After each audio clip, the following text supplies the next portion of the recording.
27살에 대학을 졸업하고 취업을 준비하고 있는 취준생입니다.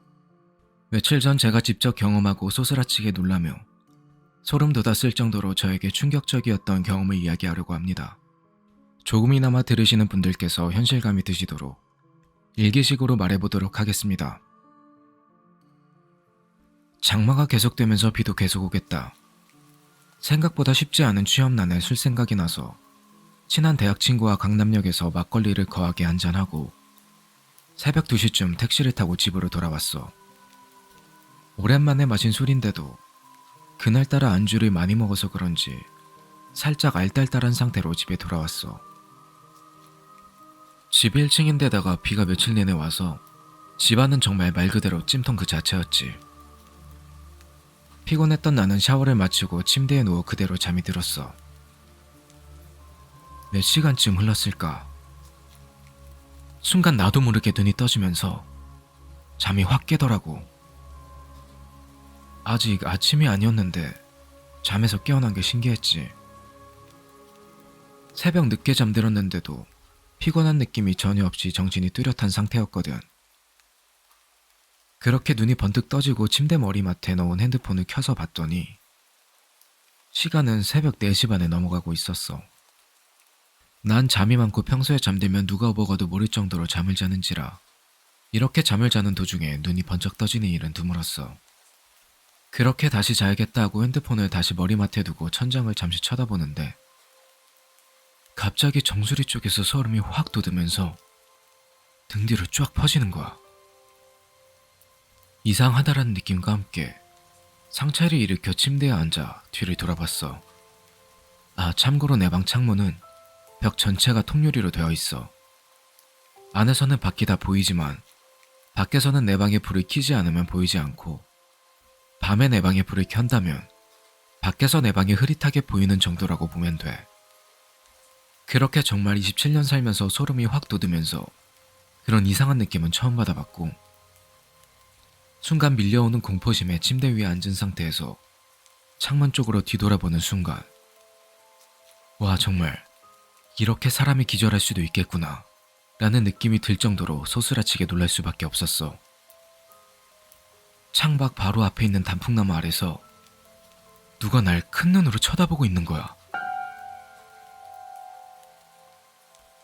그런데 내 방은 현재 불이 꺼져 깜깜해서 보이지 않는 상태고 내 방 바깥쪽에는 지하주차장으로 들어가는 입구가 있고 그 근처에 가로등이 하나 켜져 있는데 그 단풍나무 옆에 서 있는 사람 뒤로 가로등이 있는지라 그 사람 형태만 검게 보이는 상황이었어. 그냥 누가 서 있다라는 정도만 알 수 있는 정도였지. 정말 그 순간 너무 놀라서 아무 소리도 입 밖으로 나오지 않더라고. 완전 몸이 굳은 상태였고 그 사람은 그 단풍나무 옆에서 날 쳐다보며 서 있는데 그 순간 내가 어떻게 해야 될지, 저게 사람인지 아니면 사람의 형태에 다른 걸 내가 착각하고 보고 있는 건지 정말 오만 생각이 1초도 안 되는 순간에 스쳐 지나가더라. 그것은 일체의 흔들림 없이 내 방을 향해 서 있었고 난 그것의 얼굴이며 무엇을 입었는지 아무것도 보이지 않았어. 가로등에 비춰진 몸의 형태만 알아차릴 수 있었고 그게 키가 좀 작은 사람의 형태라는 것만 알아볼 수 있었어. 그런데 서 있는 그것의 저 뒤로 누가 한 명이 또 서 있는 거야. 지하주차장 입구 가로등 바로 밑에서 담배를 피우고 있었는데 확실히 알아볼 수 있었던 건 그 사람이 담배를 물고 서 있다는 것과 마치 나를 쳐다보는 것처럼 내 방 쪽을 향해 서 있었다는 거야. 그 사람이 피던 담뱃불을 확실히 기억했던 터라 그 사람이 서 있던 모습을 아직도 잊을 수 없고 생각만 하면 지금도 소름이 돋아. 지금까지 적은 모든 걸 알아채고 생각하고 보고 느낀 건 지금 와서 생각해보면 대략 5초도 안 되는 순간이었던 것 같아. 근데 그 순간이 정말 길게 느껴졌고 지금도 생각해보면 정말 짧은 시간인데 그 순간이 길게 느껴졌다는 건 내가 그 순간 얼마나 공포를 느끼고 있었는지 잘 알겠더라고. 집이 하도 더워서 모든 방문을 다 열고 자던 터라 소리를 질러 부모님을 깨우고 싶었는데 혹시라도 소리를 지르면 내 방 바로 앞에 있는 것과 가로등 밑에서 담배 피며 서 있는 그 사람이 어떡할지 너무 무서웠던 거야. 물론 내 방과 그것들 사이에는 창문이 있었지만 공포를 느끼고 있던 그 순간은 유리가 있다는 것도 잊은 채 단지 소리를 지르면 그것들이 어떤 짓을 할지 몰라 공포에 휩싸여 있었어. 그렇게 내 방 창문 바로 앞에 서 있는 것을 다시 쳐다보는데 뭔가 사람이 아니라는 느낌이 살짝 드는 거야. 그래서 자세히 쳐다봤지. 사람이 아니라고 생각됐던 게 머리 크기에 비해 어깨가 상당히 좁았고 다리로 서 있다라는 느낌이 들지 않고 어디에 대롱대롱 매달려 있는 것처럼 보였어. 정말 한 2, 3초간 자세히 보았을까? 머리에 확 스치는 게 인형이다라는 거였어. 정말 살면서 인형을 보고 이런 극심한 공포심을 느끼는 건 처음이었고 또 이게 정말 내가 판단한 대로 인형인지 확신도 들지 않았어. 그렇게 굳은 상태에서 시선은 그것들을 향한 채 침대에서 일어나 조금씩 뒷걸음질 쳤어. 정말 소리 지르지는 못하겠더라. 지금 생각해보면 극도의 공포를 느끼면 단순해지는 게 사람인 것 같아.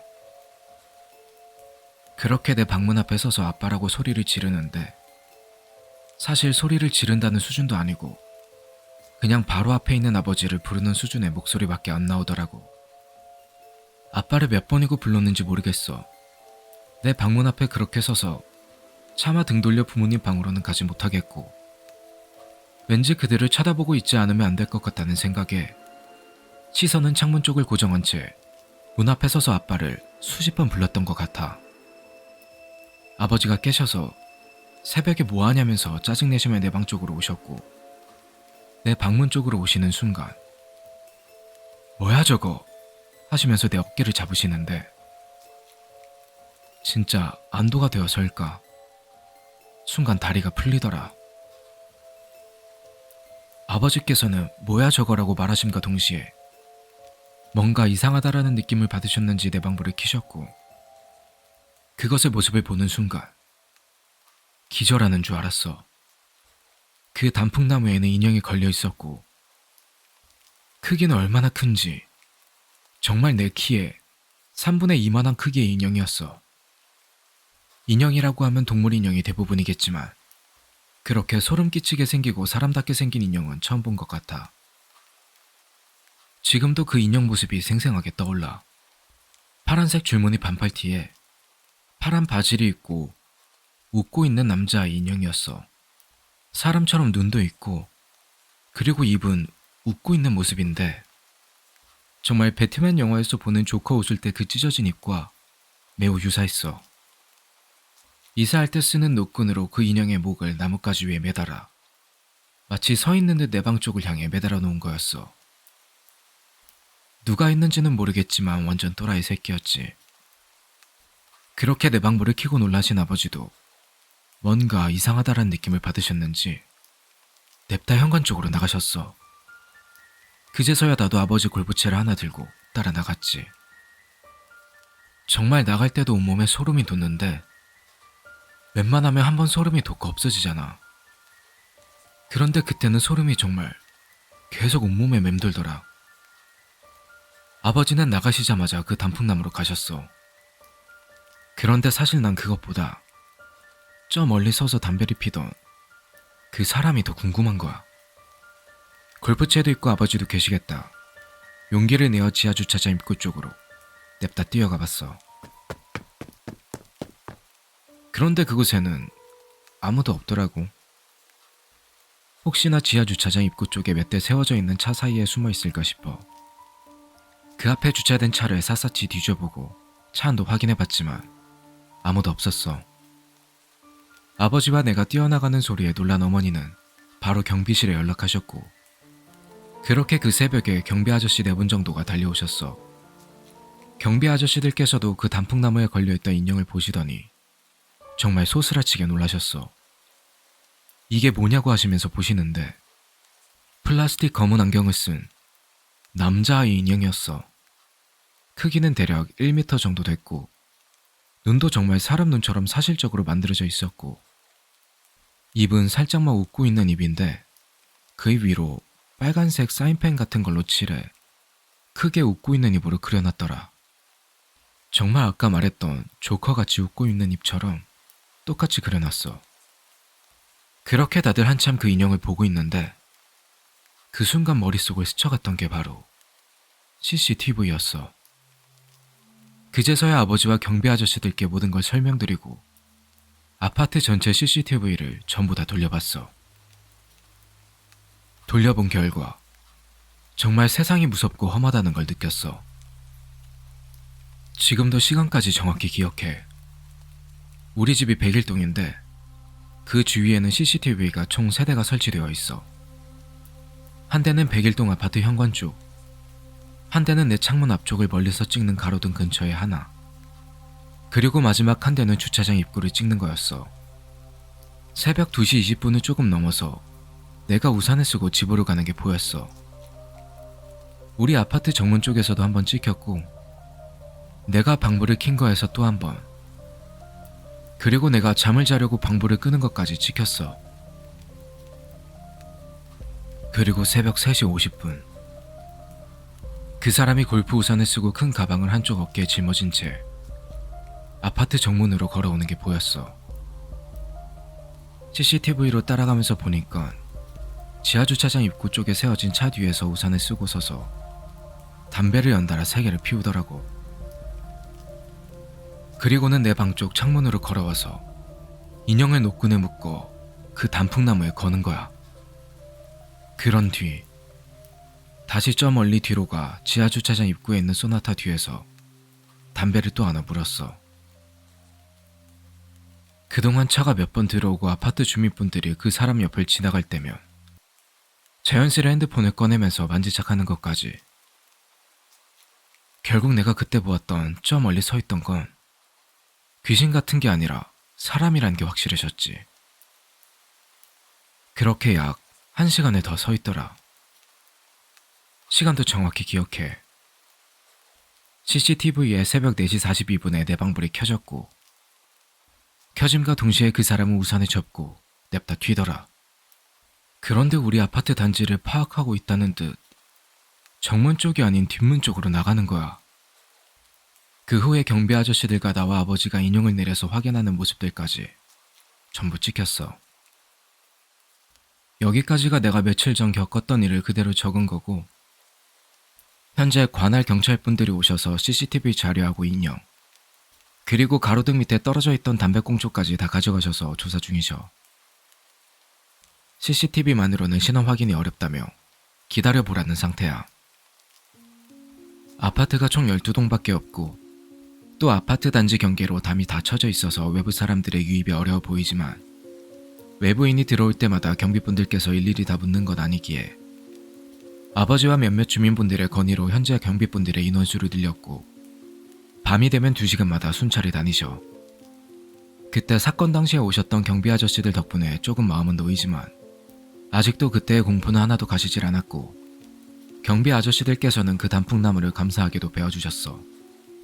정말 평생 잊을 수 없는 경험이었지만 마치 내가 알고 있는 사람 중 한 명일 수도 있겠다라는 생각과 우리 아파트 단지 구조를 잘 알고 있는 것처럼 쏜살같이 후문으로 도망갔다는 점, 그리고 왜 하필 내 방이었는지, 과연 그놈이 한 행동이 무슨 이유에서였는지, 그리고 또 내가 27년 살아오면서 어느 누구에게 원한산 짓을 한 적이 있는지 정말 오만 생각이 다 들게 되더라. 현재도 그렇고 나름대로 평범하게 대학교를 졸업했고 또 학창시절 누구를 괴롭힌 적도 일체 없었고 그냥 평범한 친구들과 어울리며 살아온 나인데 왜 이런 일이 벌어진 건지 궁금하고 무섭기도 해. 사실 그 사람을 못 잡는다면 정말 앞으로가 더 두렵기도 하고. 취준생이라 하루 종일 학원과 독서실에서 시간을 보내고 있는데 그때의 경험 이후로 저녁을 먹을 때쯤이면 집에 일찍 들어오곤 해. 그 이후로 내 방 블라인드는 열린 적이 없었고 내 방 창문도 열린 적이 없어. 지금도 잘 때면 어린애 마냥 무서워서 잠도 잘 못 자겠고 그 인형의 얼굴이랑 저 멀리 서 있던 그 사람의 실루엣이 잊혀지지가 않아서 미칠 지경이야. 빨리 결과가 나와 그놈이 잡혀서 나한테 왜 그런 짓을 했는지 묻고 싶어. 경찰관 한 분이 인형 수거해 가시면서 나한테 그러셨거든. 아무런 상해를 가하지 않았고 이러한 기괴한 방법으로 사람을 놀래키거나 이해할 수 없는 행동으로 자신의 만족을 채우는 경우라면 당신뿐만 아니라 다른 사람한테도 이런 비슷한 수법으로 스스로 만족을 채우는 경우가 다반사라고.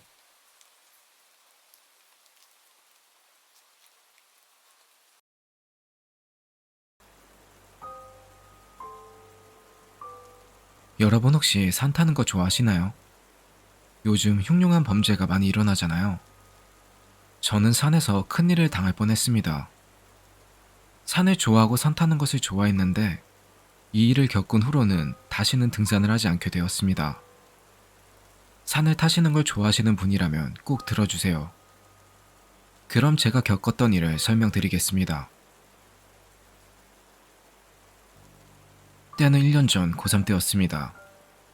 저는 한창 수능을 앞두고 전전긍긍했을 때였죠.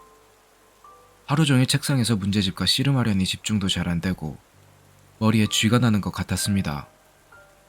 그래서 주말에 어머니께서 긴장된 마음도 가라앉히고 머리도 맑게 할 겸 등산을 권유하셨습니다. 저는 등산하는 걸 좋아해서 학교 다니면서 종종 등산을 하곤 했습니다. 그렇게 주말이 되고 등산할 준비를 마치고 어머니와 집 근처에 있는 산을 올리기 시작했습니다. 등산로를 따라 올라가는데 그날따라 사람들이 한 명도 보이지 않았습니다. 낮이었지만 깊은 산속이다 보니 숲에 가려 앞도 약간 깜깜한 상태였고요. 엄마, 오늘은 유난히 사람이 안 보이는 것 같네. 조금 무서운 것 같다. 어머니께 이렇게 얘기하고 뒤를 돌아봤는데 저 뒤쪽에서 아저씨 한 분이 나타났습니다. 조금 이상하게 생각했던 게 좀 전까지는 분명 아무도 없었거든요. 처음엔 와 사람이다 하고 오히려 반가운 마음에 아무런 의심도 가지지 않았습니다. 그런데 그 아저씨는 얼핏 보기에도 무척이나 빠른 걸음으로 다가오고 있는 게 보였습니다. 저 밑에 있던 아저씨가 어느덧 약 20m 정도 뒤까지 따라붙었습니다. 아저씨 복장을 보니 등산객 치고는 뭔가 이상했습니다. 등산객들은 보통 등산복이나 편한 트레이닝복에 등산 가방을 메고 오잖아요. 그런데 아저씨는 검은색 번거지 모자를 푹 눌러 쓰고 있었고 구제 같아 보이는 청색, 그러니까 치수가 크고 보통 건설 현장에서 어르신들이 입는 편한 작업복 같은 바지를 입고 거기에 두툼한 잠바를 입고 있었습니다. 그리 추운 날씨도 아니었는데 말이죠. 모자에 가려 눈은 전혀 보이지 않았고 등산을 하기 위해 온 사람에게라기보다는 뭔가 다른 목적을 가지고 온 듯한 사람 같았습니다. 어머니도 그 아저씨를 보셨고 어머니와 저는 서로의 눈을 마주친 후 동시에 엄청 빨리 걷기 시작했습니다. 그 당시 어머니와 저는 뭔가 위험한 상황이 올 것 같다라는 촉을 느꼈습니다. 그렇게 뛰듯이 빠른 걸음으로 걸어갔고 땀이 비오듯 흘러내렸습니다. 그렇게 그 아저씨와 무언의 추격전을 벌였고 가끔씩 힐끗 돌아볼 때마다 그 아저씨는 더 가까이 따라붙어 있었습니다. 진짜 비명도 안 나오고 그냥 잡히면 죽을 수 있겠다라는 생각만 들었습니다. 그렇게 아저씨와 엄청 가까워지고 있었고 제 심장은 주체할 수 없을 만큼 빨라지고 있을 때 작은 공원 같은 쉼터가 보이는 겁니다. 그곳에는 많은 사람들이 스트레칭을 하고 있었고 테니스를 치는 사람도 있었습니다. 저는 안도감에 온몸에 힘이 쫙 빠졌습니다. 긴장하고 있던 세포들이 다 빠져나가는 듯한 기분이었죠. 순간 살았다라는 생각이 들며 어머니와 전 사람들 팀에 끼어서 경치를 바라보는 척을 했습니다. 사실 경치는 눈에 들어오지도 않았습니다. 이러다 심장이 튀어나올 것 같다는 생각뿐이었죠. 이런저런 생각을 하고 있을 무렵 아저씨는 저희를 지나쳐갔습니다. 순간 한숨이 나오며 생각해보니 괜한 사람을 의심했나 하며 죄송스러운 마음까지 들었습니다. 그러고 그 아저씨가 지나갔던 쪽으로 한번 쓱 쳐다봤는데 아저씨가 저희 쪽으로 돌아보고 있는 겁니다. 모자를 쓴 상태로 저를 내리깔아보고 있었고 저와 눈이 마주쳤습니다. 그런데 눈이 마주치는 순간 온몸에 털이 다 쭈뼛 서는 게 느껴질 정도였습니다. 그 눈빛은 아직도 잊을 수가 없습니다.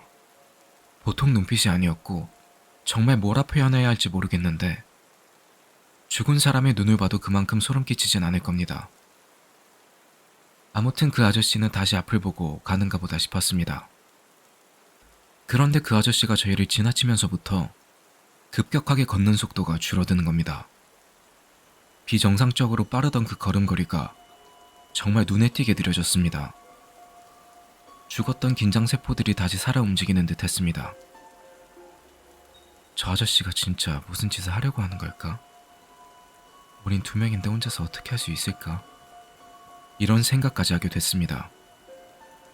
사실 평소에 저는 의심이 무지하게 많은 편입니다. 여성을 상대로 하는 범죄가 늘어나면서부터 자연스레 길 가면서도 의심이 많아졌죠.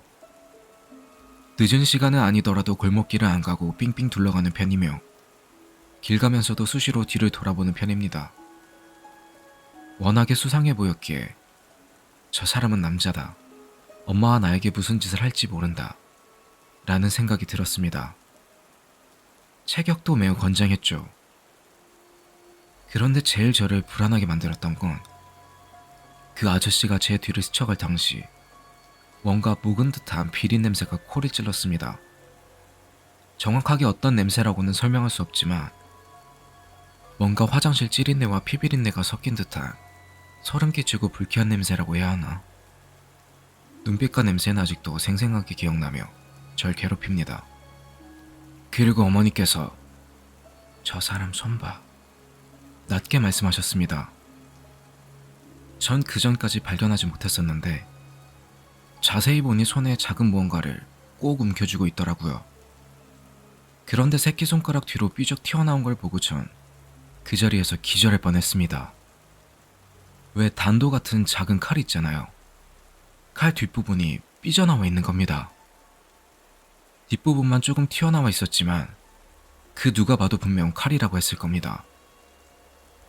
무섭다고 어머니께서 빨리 내려가자고 다그치기 시작했습니다. 그런데 느릿느릿 가던 그 아저씨가 벤치도 아니고 그냥 가던 길에 멈춰서는 등산로에 가만히 서 있는 겁니다.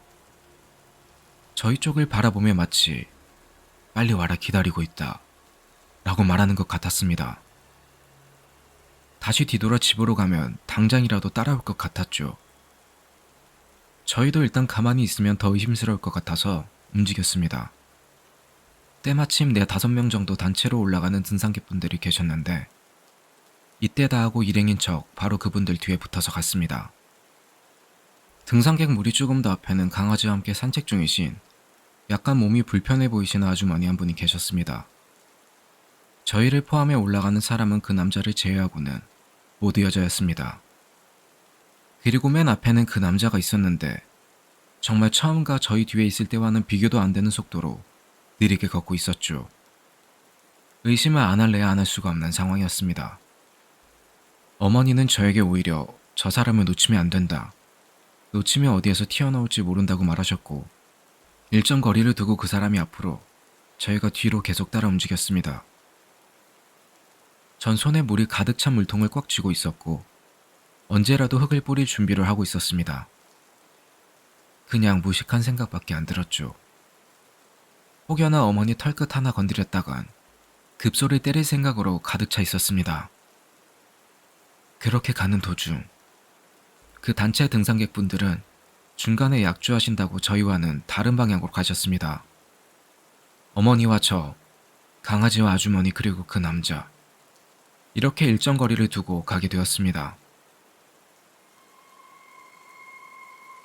보이지 않는 묘한 긴장감이 흐르는 상황이 이어졌고 그러다가 아주머니께서 저에게 말을 거셨습니다. 긴장을 늦추지 않고 그 남자를 놓치지 않으려고 노력하며 아주머니와 대화를 이어나갔습니다. 아주머니는 비만과 당뇨가 있으셨고 약간의 거동이 불편한 상태라고 하시고는 이런저런 일상 이야기를 하셨습니다. 아주머니께서 중간중간 힘들어하셔서 강아지와 같이 함께 쉴 때면 저희도 같이 쉬었습니다. 그 남자는 걸음을 멈추진 않았지만 계속해서 뒤를 돌아보며 비정상적으로 걸음이 느려지는 게 보였습니다. 그렇게 무언의 신경전을 하고 있다가 아주머니와 함께 다시 쉬고 있는데 갑자기 그 사람 걸음걸이가 또 처음과 같이 빨라지는 겁니다. 저는 쉬고 있는 틈이 타 어딘가 숨으러 가서 기습 공격할 생각인가? 라고 생각했고 아주머니께 인사를 드리고 어머니와 함께 그 남자를 따라가기 시작했습니다.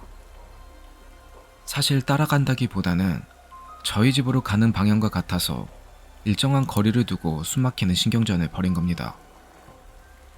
언제 그 남자가 무슨 짓을 할지 모르는 상황이었으니까요. 그런데 그 남자 걸음이 빨라짐과 동시에 뒤 한 번 안 돌아보고 어디론가 가는 겁니다. 그리고 세 갈래 길이 나왔습니다. 드디어 집으로 갈 수 있는 마지막 코스였죠. 그런데 그 남자는 저희가 어디로 가던 말던 신경도 안 쓰고 자기 갈 길이 있는 건지 아니면 목표를 바꾼 건지 저희 집과는 반대 방향으로 통해 있는 길로 가버렸습니다. 그런데 제가 본 바로는 분명히 그 남자 앞에는 아무것도 없었습니다. 끈질긴 신경전 끝에 포기하고 집에 가는가 보다 라고 생각하고 약간의 긴장이 풀린 상태로 황급히 집 가는 길로 내려갔습니다. 산에서 내려온 뒤 산에 수상한 사람이 있다고 순찰을 부탁한다고 신고를 했고 어머니와 전 무사히 집에 도착했습니다. 태어나서 그렇게 긴장을 해본 적이 없어서 그런지 그 다음날부터 그 남자한테서 났던 그 피비린내와 눈빛이 계속 떠올랐고 전 일주일간 몸살을 앓았습니다. 그렇게 몇 개월이 지나고 그 일은 제 기억 속에서 간간히 떠오를 뿐이었고 다시 공부에 전념하는 여느 수험생과 다를 바 없는 고3 생활을 하고 있었습니다. 그런데 윤리 시간이었나? 수업 시간이 끝나고 쉬는 시간에 그 수업 시간 주제였던 성폭행에 대해 계속 이야기하고 있었습니다. 저런 이야기가 나오면 보통 주변에 어떤 일이 있었다라고 얘기하잖아요. 서로 알고 있는 안타까운 사건들을 말하고 있었는데 제 짝꿍이 그런 얘기를 하더라고요. 3개월 전쯤 자기 동네 뒷산에서 성폭행 당한 아주머니가 있었다고. 저는 처음에 아무 생각 없이 들었습니다. 그런데 그 친구가 그 일에 대해 자세히 설명할수록 제 등골이 서늘해지는 게 느껴졌습니다. 그 아주머니는 뚱뚱했고 몸이 불편했으며 강아지와 자주 산책을 나갔다고 했답니다. 그날도 평소와 같이 뒷산에서 강아지와 산책했는데 쾌쾌한 복장을 한 사람에게 성폭행을 당했다고 하는 겁니다. 발견 즉시 누군가가 신고를 했는데 아주머니가 너무 많이 저항을 하는 바람에 온몸이 칼이 갈기갈기 찢겨져 병원 이송 중 과다출혈로 사망하셨다고 했습니다. 범인이 잡혔는지는 모른다고 했는데 그 동네에서 아주 유명한 사건이라고 했습니다. 제가 등산을 한 시기가 3개월 전이었고 그 세 갈래길 중 그 사람이 내려간 길이 바로 그 친구의 동네가 나오는 길이었습니다. 그리고 강아지, 아주머니의 신체적 특징 등 모든 부분이 제가 만난 아주머니와 일치했습니다. 전 그 얘기를 듣는 순간 놀람과 두려움, 아주머니에 대한 죄책감에 눈물이 멈추지 않았습니다. 그날 제가 겪은 일을 얘기하게 되었고 친구들 모두 충격에 빠졌습니다. 그 이후로 산을 무서워하게 됐습니다.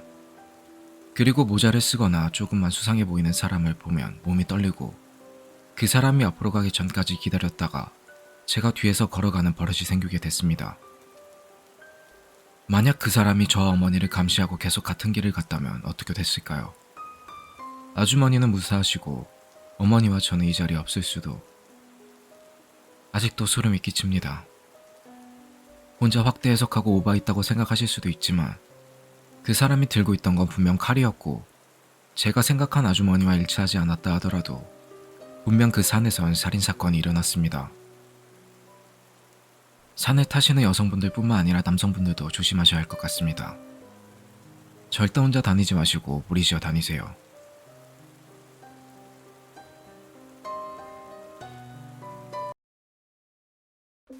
내가 강원도에서 군생활을 할 때 겪은 일이다. 때는 한참 일만 하는 일병 때 여름이었다.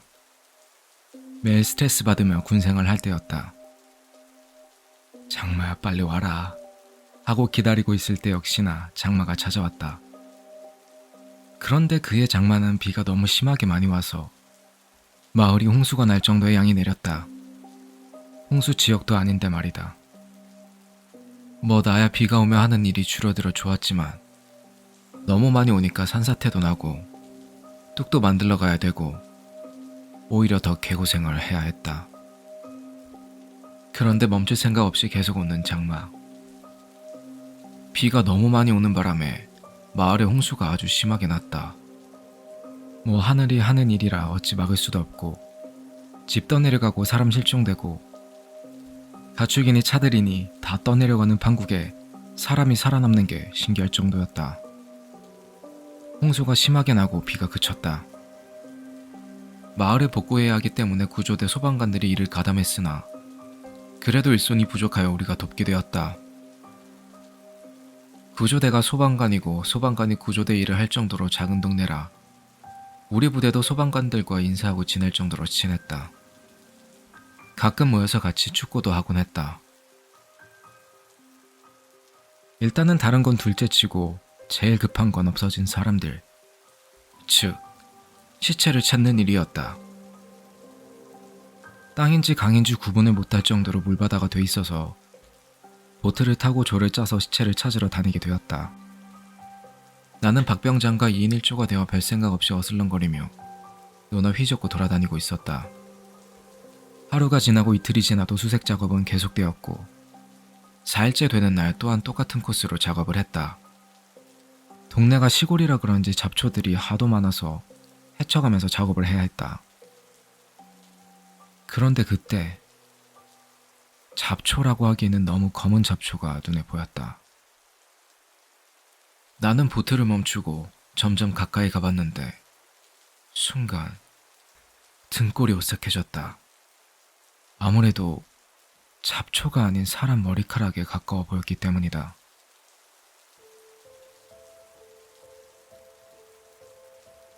가까이 갈수록 더 확실해졌다. 그런데 나는 지금껏 물에 빠져 죽은 시체를 한 번도 본 적도 없고 그냥 시체도 본 적이 없었기에 잘못 본 건가 싶어 나는 박병장에게 말했다. 박병장님, 왜? 제가 지금 시체를 발견한 것 같습니다. 어? 뭐라는 거야? 개소리 하지 마라. 아닙니다. 제가 보기에는 확실합니다. 아이씨, 어딘데? 내가 그 위치로 노를 저어서 보여주자 박병장은 잠시 당황하더니 말을 안 하고 뭔가를 생각하는 것 같더니 나에게 아무렇지 않게 말했다. 아 뭐야, 저 시체 아니야. 가자. 제가 보기에는 시체가 확실합니다. 검은 잡초는 없지 않습니까? 네가 뭘 알아. 아니라고. 그냥 가자. 아닙니다. 한번 건져보는 게 낫지 않습니까? 아니라고 몇 번을 말하냐. 내가 보면 안다고. 그냥 가자. 그래도 그냥 한번 건져보는 게... 아니 근데 이 개새끼가 내가 가자면 가자는 거지. 이 새끼가 돌았나. 아, 너 정신 났어? 박병장은 갑자기 나에게 큰 소리로 욕을 세트로 내뱉었다. 나는 그냥 건져나 보자는 얘기였는데 시체가 아니라며 우기면서 갑자기 급발진을 하는 것이었다. 힘없는 일병이었던 나는 박병장 말을 듣고 그 자리를 떠났다. 힘없이 노를 저으면서 작업을 끝내려고 하는데 박병장이 말했다. 일병아, 미안하다 욕해서. 별거 아니었으니까 마음에 두지 마.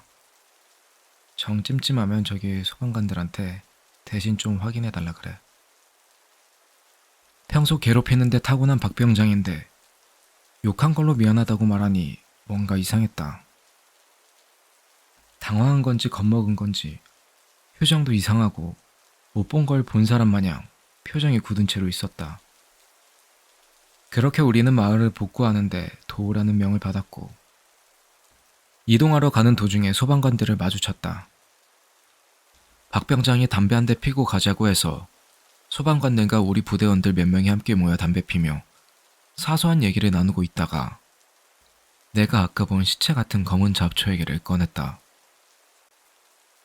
그런데 그 상황에서는 그리 심각한 얘기로 받아들이지 않은 건지 모두들 뭔가 아는 듯이 미심쩍은 표정을 지으면서 그러려니 하며 말을 돌렸다. 그런데 그때 한 소방관이 그 위치가 대충 어디냐고 물어봤다. 그래서 나는 위치를 설명해 주었고 마음이 한결 가벼워진 것 같은 느낌이 들었다. 그리고 각자 이동하고 일을 마치고 부대로 돌아오게 되었다. 그래도 고생했다고 뽀고리를 먹을 수 있게 해주었다. 뭐가 그렇게 좋다고 뽀고리 먹고 담배 피고 하다. 내일도 수색 작업이 있었기에 잠에 일찍 들었다. 그런데 뭔지 모르게 자꾸 머릿속에서 떨어져 나갈 듯 말 듯하게 이상한 기분이 든 채 잠에 들게 되었다. 다음 날, 그 이상한 기분으로 잠을 깨고 역시나 아침 일찍 수색 작업을 나갔다. 다들 같은 현장에 모여서 일을 시작하기 때문에 우리도 그쪽으로 가는데 분위기가 평소와 다르게 심각한 얘기를 하는 것 같아 보였다. 뭐 때문에 모여 있는지 궁금했던 나는 끼어들어서 얘기를 들었다. 그런데 얘기를 듣는 순간 머리를 망치로 맞는 느낌이었다. 알고 보니 어제 소방관 한 명이 수색 작업 중 실종됐다는 얘기였다.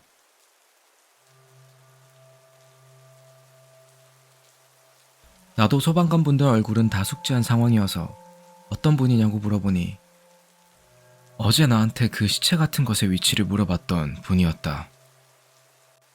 어제까지만 해도 같이 담배 폈었는데 실종됐다니 실감이 나질 않았다. 물바다가 된 판에 말이 실종이지 사람들은 죽었다고 생각했다. 그런데 박병장 안색이 창백했다. 내가 어디 아프냐고 물어봤더니 갑자기 나를 끌고 사람이 없는 곳으로 갔다. 그러고는 창백한 얼굴로 나에게 말했다. 왜 그러십니까, 박병장님? 안색이 장난 아닙니다. 야, 어제 그거 사람 시체 확실했어? 아, 그거 말씀이십니까? 시체 얼굴 봤냐고. 아닙니다. 그 머리카락 같은 것만 보였습니다. 그치? 얼굴은 안 보이고 머리만 보였지. 예, 그렇습니다. 근데 박병장님이 아니라고 하지 않았습니까? 왜 그러십니까? 박병장은 5분 정도 무엇을 심각하게 고민하다 입을 열었다. 야, 우리 집이 그 점 같은 걸 좀 심하게 믿거든? 우리 고모가 점쟁이고 그래서 우리 집 굿도 많이 하고 그래. 근데 고등학교 때 우리 집 앞에 있는 강에서 사람이 자꾸 죽어서 고모가 구술한 적이 있었어. 네, 그렇습니다. 근데 굿이 끝나고 고모가 나한테 말해줬던 게 있는데 뭡니까 그게? 혹시라도 앞으로 강이나 개울에서 놀 때 사람 시체 보면 절대 건들지 말라고. 절대 건들지 않으면 시체를 어떻게 꺼냅니까? 그러니까 시체가 어떻게 죽어있나 먼저 보라고 했거든? 사람 시체는 물속에서 절대 곧그에 서질 않는데 일자로 서 있을 수 없다고. 뭔 말인지 알아? 그러니까 물에 떠있는 사람 시체는 얼굴이 보일 정도는 비틀어져 있거나 옆으로 떠 있거나 그래야 된다고, 이 멍청아. 근데 네가 본 건 머리카락만 보였다며. 예, 그렇습니다. 머리카락만 떠 있었습니다. 그럼 그건 뭡니까? 물귀신.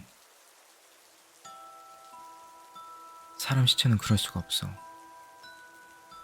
물귀신은 지상에서 죽은 귀신과 달리 하늘로 못 올라간대. 사람들이 물귀신 작전이라고 하잖아.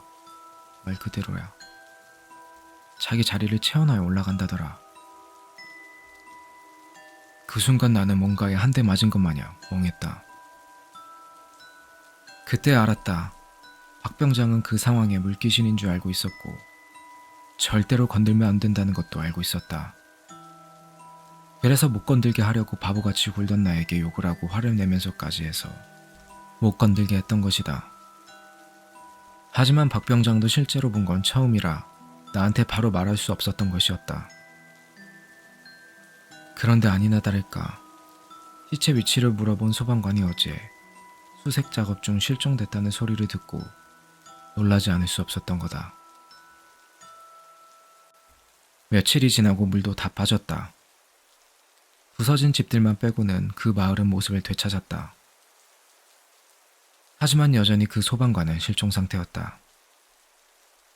시간이 흘러 박 병장이 제대를 하고 나도 제대를 하게 되었다. 그 일이 있고 나서 그곳은 익사사고가 종종 일어났다. 물론 모두 실종으로 처리되었다. 가끔 여름 휴가를 놀러 가면 지나가곤 하는데 그때 일이 생각나서 동네 분들께 혹시나 하고 물어보면 여전히 익사사고가 나서 몇 번이고 구술했다고도 하는데 그런데도 익사사고는 계속 난다고 한다. 그리고 추가로 하나 더 말하자면 악어라는 직업이 있는데 익사체 회수하는 분들이 일컫는 말이다. 그 직업에는 3가지 금기사항이 있다고 한다. 첫 번째가 물살이 셀 때 들어가지 말라는 것이고, 두 번째가 밤에 물에 들어가지 말라는 것이고, 세 번째가 소름 돋는 게 서 있는 시체는 절대 건드리지 말라는 것이다.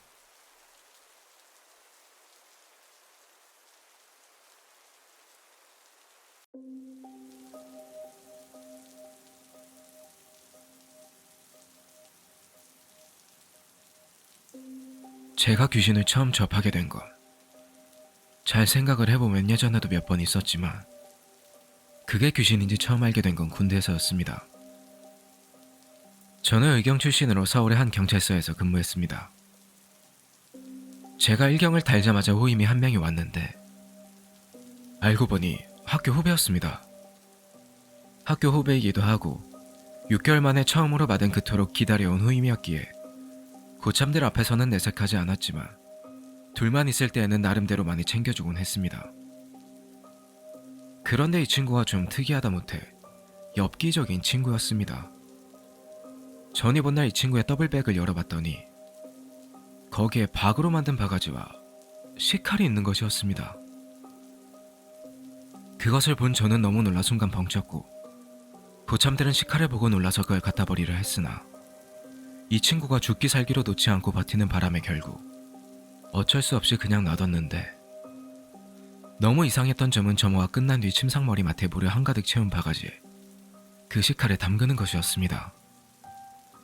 고참들은 지금 눈앞에 펼쳐진 장면을 믿지 못하겠다는 표정으로 일제히 그 후임을 쳐다봤고 또 한 번 경악하며 그 식칼과 바가지를 뺏으려고 했고 이 친구는 완강히 저항했습니다.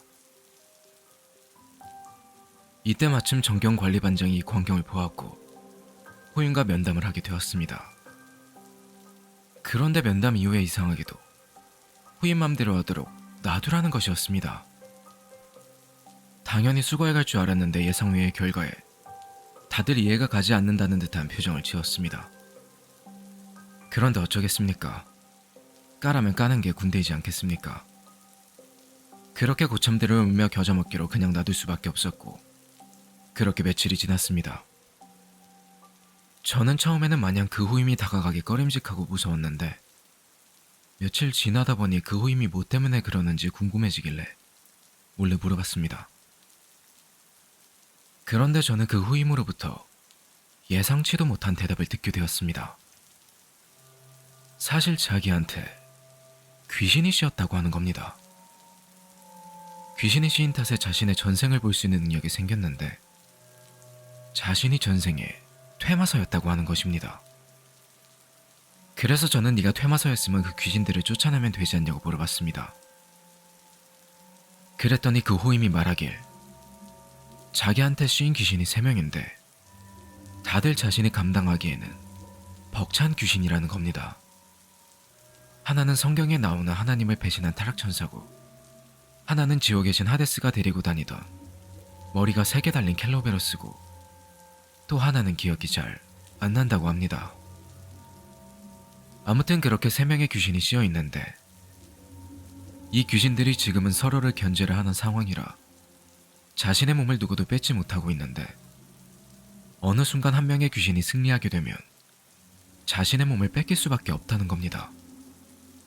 그래서 그런 일이 일어날 때 자신의 피를 뿌려서 쫓아내려고 시카를 머리맡에 놓고 잔다고 하는 겁니다. 아무튼 이런 이상한 호임이 들어오면서부터 이상한 경험들을 하게 되었습니다. 하루는 호임이 잠들기 전 갑자기 평소와는 다르게 본인이 자기 전에 해야 할 것이 있다고 하는 겁니다. 그러면서 다치는 일은 없으니 걱정 말라 하고 평소 자신의 머리맡에 두었던 바가지를 들고 침대 옆에 서서는 바가지에 담겨있던 시카를 꺼내며 뭐라 중얼거리더니 본인의 침대 주변을 돌면서 막 그 시카를 휘두르며 물을 뿌리는 것이었습니다. 그 광경을 보고 다들 시커패 자리에 앉은 채 경악하며 쳐다보고 있었고 그 호임 녀석은 그렇게 중얼거리며 칼을 휘두르면서 자신의 침대를 몇 바퀴 더 돌더니 다시 바가지를 본인 침대 머리맡에 두고는 아무 일 없다는 듯 잠들어 버렸습니다. 선임들은 너무 당황스러운 나머지 호임이 기이한 행동을 끝낸 이후에도 아무 말도 하지 못하고 그저 그 호임만을 쳐다보고 있었습니다. 그렇게 그 호임은 이상하다 못해 기괴한 짓을 많이 했기에 고참들 눈밖에 날 수밖에 없었고 그러다 보니 고참들로부터 괴롭힘도 무지하게 많이 당했습니다. 저는 학교 후배라는 이유로 어쩔 수 없이 나름대로 잘해주려고 했고 그 호임과 같은 네모반을 쓴 지 한 달 정도 지난 후부터는 그 호임을 심하게 괴롭히는 고참부터 시작해서 하루에 한 명씩 가위에 눌리는 것이었습니다. 가위에 눌려있는 모습을 발견한 다른 사람이 그 사람을 아무리 깨우려고 해도 깨어나지 못하다가 그 호임 녀석이 잠에서 깨어나면 그제서야 가위에 눌렸던 사람도 깨어나는 그런 식이었습니다. 그러니까 한번 가위에 눌리게 되면 꽤나 오랜 시간 동안 가위에 눌리게 되는 겁니다. 결국 우리 네모반에서 저와 그 호임을 제외한 모든 사람이 가위에 한 번씩 눌리게 되었습니다. 가위에 눌린 사람들에게는 하나의 공통점이 있었는데 모두 꿈속에서 그 호임을 보았다는 것입니다. 꿈속에서 다들 침대에 쇠사슬로 사지가 묶인 채 있었고 안개 속에서 그 호임 녀석이 본인들에게로 다가와 평소에 지니고 있던 바가지에 손을 넣어 자신들의 몸과 머리에 물을 뿌리고 무슨 주문 같은 것을 한참 외우더니 다시 그 바가지에 손을 넣어 시카를 꺼낸 뒤 양손으로 그 시카를 잡은 채 내려 꽂으려는 순간 다들 잠에서 깼다고 하는 것이었습니다.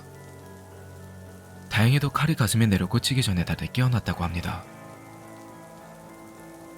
그렇게 가위에 시달린 뒤로는 아무도 그 호임을 건드리는 일은 없었고 더 이상 가위에 눌리는 사람도 없었습니다. 하지만 그 때문에 모든 고참들이 그 호임과는 같이 군생활을 못하겠다고 하는 탓에 나중에 그 호임은 교통의경에서 경찰서 유치장 관리의경으로 보직이 바뀌게 되었습니다. 아무튼 지금 와서 생각해보면 그 호임이 학교 후배였다는 것이 차라리 다행이었다는 생각이 듭니다. 지금까지는 그 호임과 어떻게 만났는지 그런 시시한 얘기만 했는데 지금부터는 정말 실제 경험담을 말씀드리겠습니다. 교통의경은 가끔 야근이라고 해서 저녁 8시부터 11시까지 야간 교통사고를 예방하기 위해 관내 순찰을 돕니다. 그 호임이 들어온 지 2달 정도 지났을 때입니다. 고참들이 하도 그 호임을 무서워하는 탓에 울먹 겨자먹기로 저와 그 호임이 한조가 되어 야근에 나가게 되었습니다. 한참 둘이 후레쉬봉을 흔들면서 순찰하던 중에 그 호임 녀석이 갑자기 지나가던 아주머니 한 분을 불러 세우는 것이었습니다. 그러더니 그 아주머니께 아주 태어난 얼굴로 "아주머니, 등에 귀신 붙어 다니는데 알고 계셨습니까?" 이렇게 말하는 겁니다. 그 말을 듣고 저는 순간적으로 소름이 끼쳤습니다. 그런데 그 아주머니께서는 놀라시기는커녕 그 후임 녀석에게 다가가 후임의 손을 덥석 잡으시더니 "총각 어떻게 알았어? 요즘 주위에 하도 나쁜 일만 생기길래 며칠 전에 점쟁이한테 갔었는데 점쟁이도 똑같은 얘기를 하더라고. 그래서 점쟁이한테 부적 한 장 써달라고 해서 가지고 다니는데 아직도 그 빌어먹을 귀신이 붙어있는 거야?" 네, 아직도 있습니다. 그 점장이가 써준 부적 좀 보여주시겠습니까? 그 아주머니께서는 지갑에서 부적 한 장을 꺼내주었고 호임 녀석은 물끄러미 그 부적을 쳐다보더니 여기 이것 좀 보시겠습니까? 여기 보시면 이 획이 완전히 아래까지 연결되어 있어야 하는데 어디에다가 받치고 썼는지 중간에 끊겨있지 말입니다. 이것만 연결하면 될 것 같습니다. 그냥 빨간 물감으로만 연결하면 되는 거야? 아닙니다. 이건 그 점쟁이가 그린 부적이라서 다른 사람이 연결하려면 그 사람의 피를 가지고 연결해야 합니다. 제가 대신 연결해 드리겠습니다. 그러면서 갑자기 닌자처럼 자기 새끼손가락을 깨물더니 손가락에서 떨어지는 피를 볼펜에 찍어서 부적에 그리는 것이었습니다. 그리고 나서는 아주머니 이제 됐습니다. 네, 이제 귀신도 사라졌습니다. 하고 아무렇지 않게 웃으며 말했습니다. 전 그날 이후 3일 동안 잠을 설쳤습니다. 그렇게 2달 정도 함께 생활을 하다가 그 퇴마사 후임은 고참들의 요청에 의해 교통의경에서 경찰서 유치장 관리의경으로 보직이 바뀌게 되었습니다. 보직이 바뀐 뒤로도 학교 선배인 저한테 자주 오곤 했는데 그래도 학교 후배인 탓에 싫어하는 내색을 보이거나 하지는 않았습니다. 그리고 몇 가지 사건을 겪으면서 한편으로는 겁나기도 했지만 솔직히 제가 직접 경험을 한 것은 아니었기 때문에 이 친구가 혹시 거짓말을 하는 게 아닌가 하는 생각도 있었습니다. 하지만 하나의 사건으로 이 생각은 완전히 깨지게 됩니다. 제가 상경 2호봉 때쯤 내무반에는 이상한 소문이 퍼지기 시작했습니다. 우리가 사용하는 내무반 3층에는 교통의경들이 쓰는 내무반 2개와 경찰서장, 각 과장 운전병 의경들이 쓰는 내무반 1개가 있었고 창고로 쓰는 내무반 2개가 있었습니다. 창고로 쓰는 내무반에 있던 침상이나 관물대는 그대로 있었고 그곳은 그냥 아무렇게나 비품들을 쌓아두는 곳이었습니다. 하나는 대모를 막을 때 사용하는 헬멧, 방패, 봉, 방독면 등을 놓아두었고 한 군데는 정말 잡동사니를 모아두는 곳이었습니다.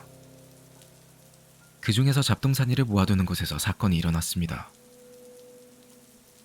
그곳에서는 가끔씩 다림질을 하기도 하고 빨래를 널어놓기도 했는데 제 한 달 고참이 야근을 끝마치고 돌아와서 그 네모반에서 빨래를 널다가 갑자기 비명을 질렀습니다.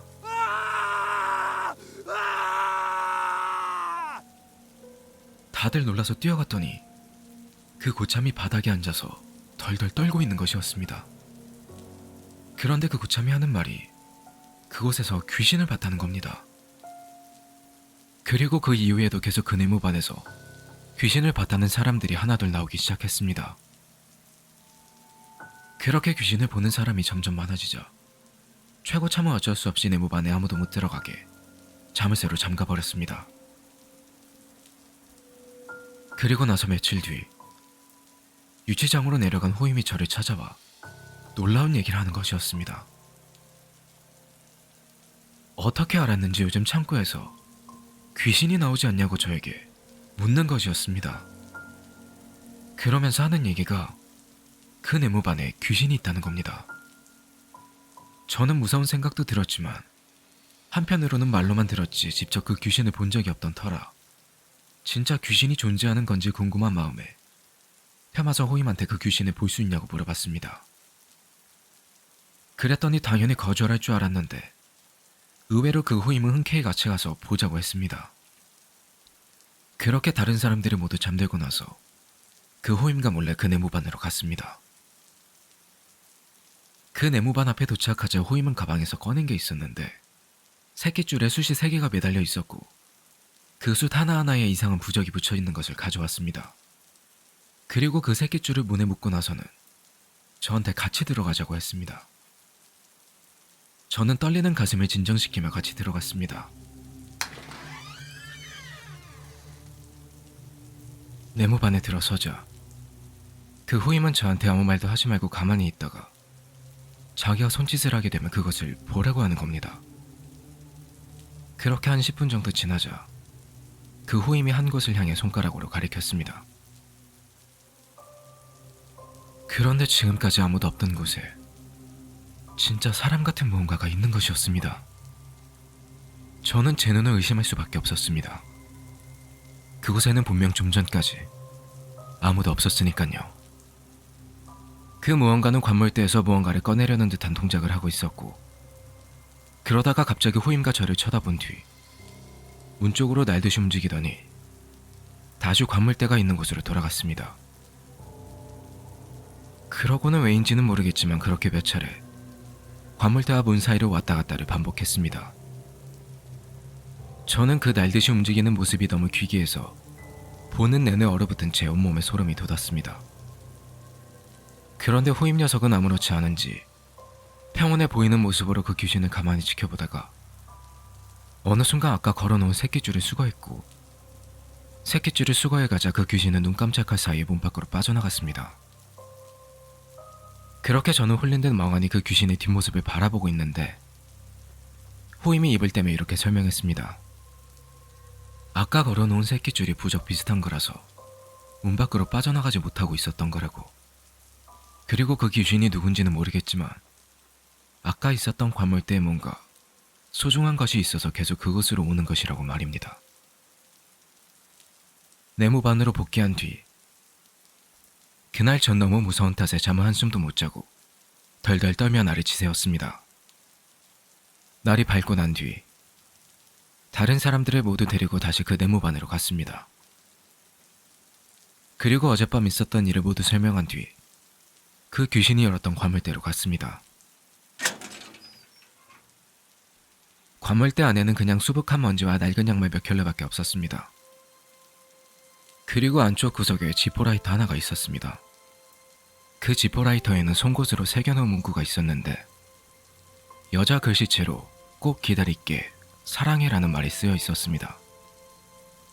지포라이터는 그 호임이 가지고 갔고 전경관리반장에게 몇 년 전 이야기를 들을 수 있었습니다. 4년 전쯤에 그 네모반에서 구타사고로 한 명 죽는 사건이 있었다고 합니다. 아마도 그 관물대가 그 죽은 사람이 쓰는 관물대였을 거라고 합니다. 아무튼 그 호임이 그 지포라이터를 가지고 뭘 했는지는 모르겠지만 그날 이후로 귀신을 봤다는 사람은 없었습니다. 네모반 귀신 사건 이후로 저는 귀신이 있다는 걸 의심하지 않게 되었고, 때문에 항상 귀신을 만나게 되면 어떡하나 하는 걱정 때문에 요즘 잠을 제대로 못 자게 되었습니다. 그 사건이 있은 후로는 그 호임은 미워하거나 두려워할 존재가 아니라 거의 존경하는 존재가 되었습니다. 예전에는 슬슬 피하기만 하던 고참들이 이제 그 후임을 마주치게 되면 담배라도 한 갑 사주고 음료수라도 하나 뽑아주는 등 대하는 태도가 달라졌습니다.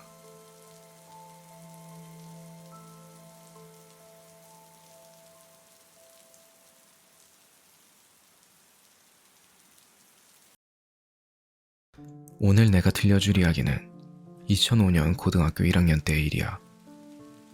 나는 빌라 반지하에 살고 있었어. 우리 집 현관문을 나가면 바로 계단이 있고 현관문 바로 왼쪽에는 주차장으로 통하는 문이 있었어. 부모님께서는 오랜만에 주말에 부부 여행을 가신다며 나와 동생 이렇게 둘만을 남기고 여행을 가셨지. 나와 동생만이 집에 남게 되었고 우리는 부모님께서 안 계시니 서로 신나서 점심에는 짜장면 시켜 먹고 게임도 하고 TV도 보고 정말 오랜만에 만끽하는 제외에 미친 듯이 놀았어. 근데 오후 2시쯤에 한 번 벨이 울렸어.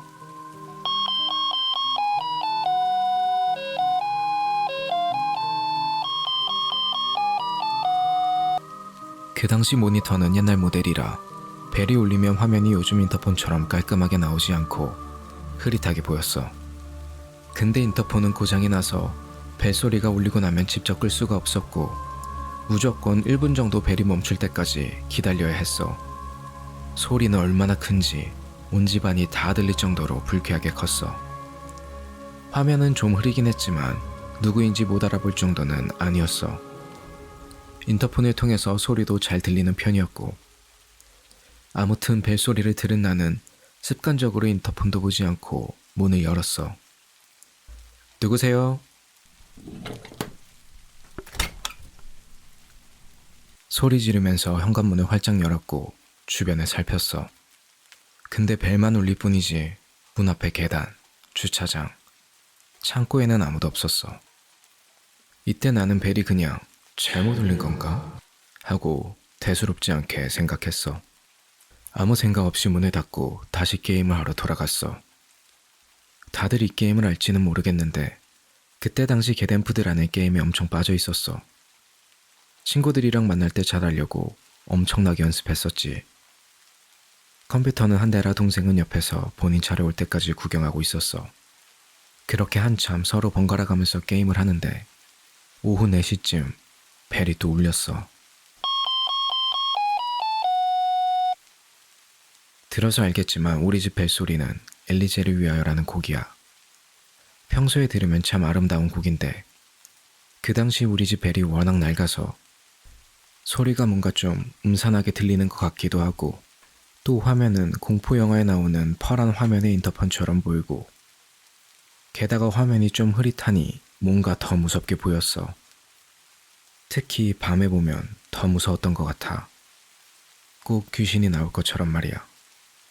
벨소리도 워낙에 크게 들려서 밤에 들으면 더 무서웠던 기억이 나. 하지만 그 당시 고1이었던 나는 그런 거 상관없이 또 누구세요? 소리 지르면서 문을 활짝 열었어. 그렇지만 문 앞에는 역시 아무도 없었어. 슬슬 좀 짜증이 났지만 그 당시 벨튀가 엄청 많았고 사실 나도 친구들과 종종 해봤었기 때문에 어떤 자식이 벨튀하는 건가 하고 되스럽지 않게 생각했어. 그런데 1시간 뒤 오후 5시쯤 벨이 또 울렸어. 좀 전까지만 해도 벨티라고 생각했지만 이번에는 왠지 모르게 느낌이 이상해서 집안에서 누구세요? 라고 하고 밖에 나가지 않았어. 그러고는 현관문 도어뷰를 통해 누가 왔는지 확인해 봤어. 이번에도 바깥엔 아무도 없었고 뭔가 여기서부터 나와 동생은 살짝 오싹함을 느꼈던 것 같아. 동생은 쎄한 느낌이 들었는지 부모님께 연락드리자고 했어. 근데 나는 벨티하는 놈일 수도 있으니 한 번만 더 그러면 연락드리자고 했지. 사실 오랜만에 부부 여행을 가신 터라 방해드리고 싶지 않았어. 근데 역시 벨트에 본 내 느낌이 맞았던 건지 오후 6시, 7시가 되어도 벨소리는 더 이상 울리지 않았어. 안심도 되면서 긴장도 많이 풀린 나와 동생은 김밥도 시켜 먹고 배부른 김에 기분 좋게 투니버스를 시청하면서 나름 좋은 시간을 보내고 있었어. 그렇게 기분 좋게 한참 TV를 보고 있는데 밤 9시 30분쯤 벨이 울렸어.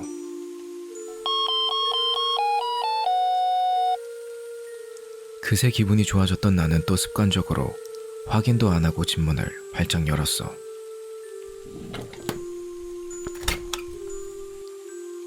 하지만 이번에도 바깥엔 아무도 없었고 내가 문을 열자 밖에서는 차가운 바람이 한 차례 불어왔어.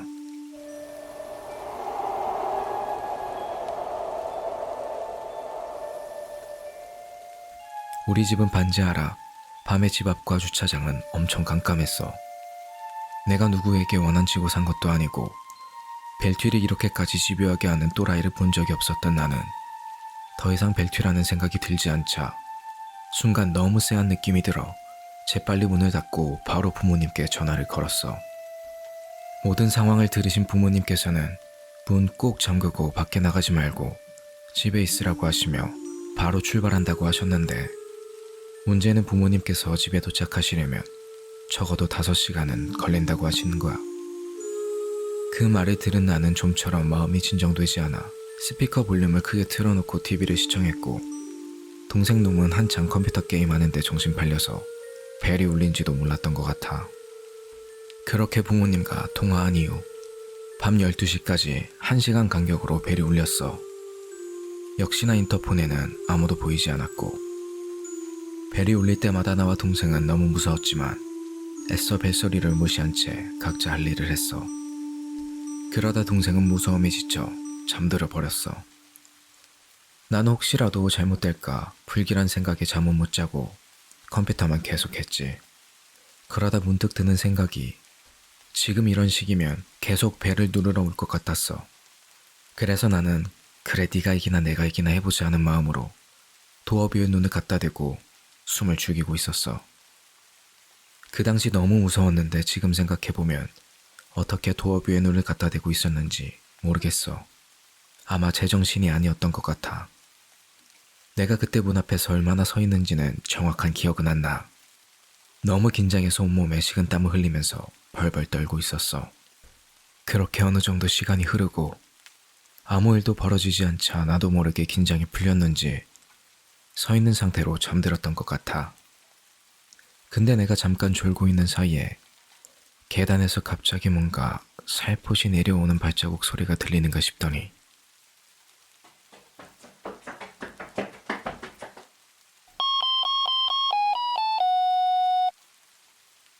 새벽 1시 우리 집 벨이 또 울렸어.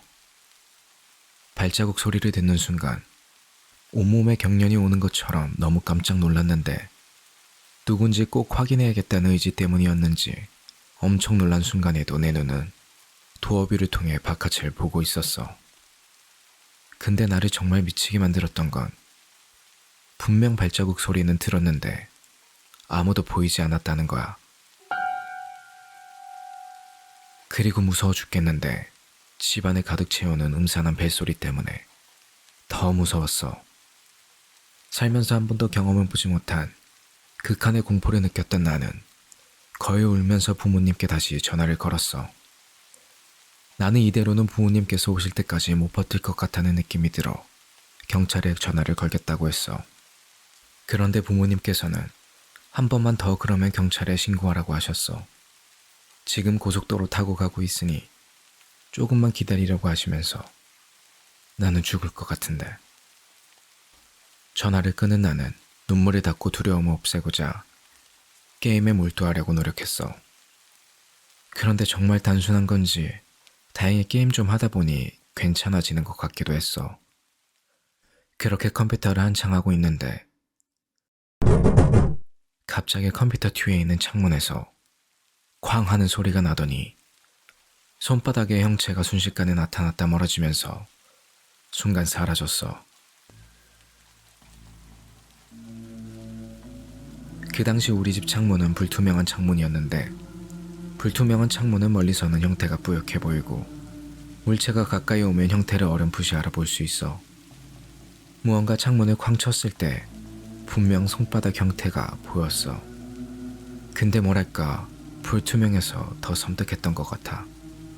그나마 마음 다잡고 게임하고 있었는데 나는 너무 놀란 나머지 키보드와 마우스를 잡은 상태로 그대로 얼어붙은 채 숨도 제대로 쉬지 못하고 몇 분 동안 가만히 얼어있던 것 같아. 근데 갑자기 창문 쪽에서 누군가 낙엽 밟는 소리가 났어.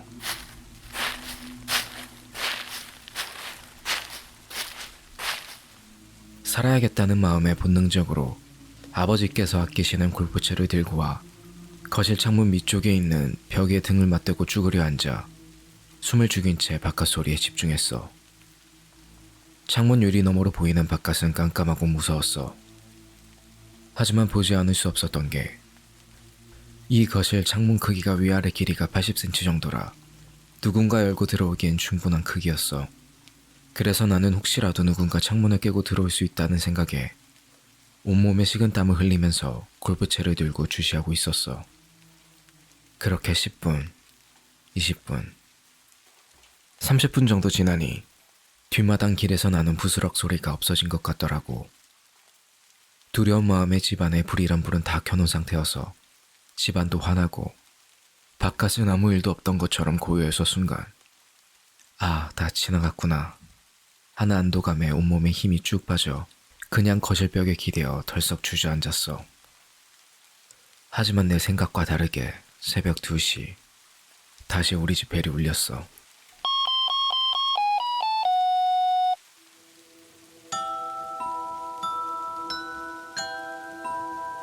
나는 묻지도 따지지도 않고 바로 경찰에 신고를 했어.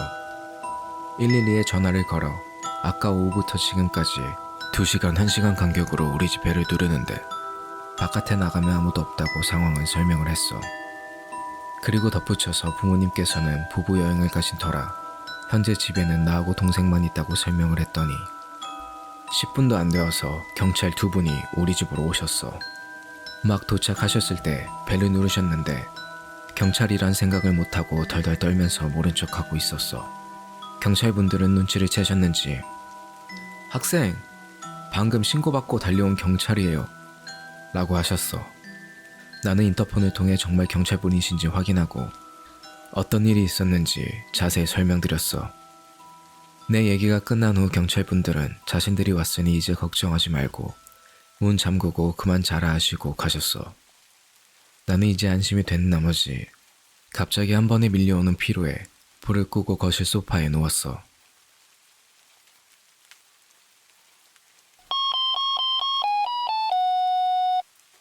벌써 경찰분들이 뭔가 발견하신 건가?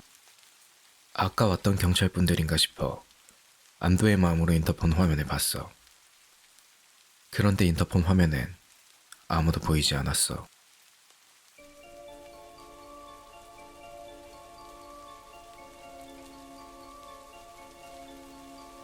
나는 바로 거실 불을 켜고 112에 다시 전화를 했어.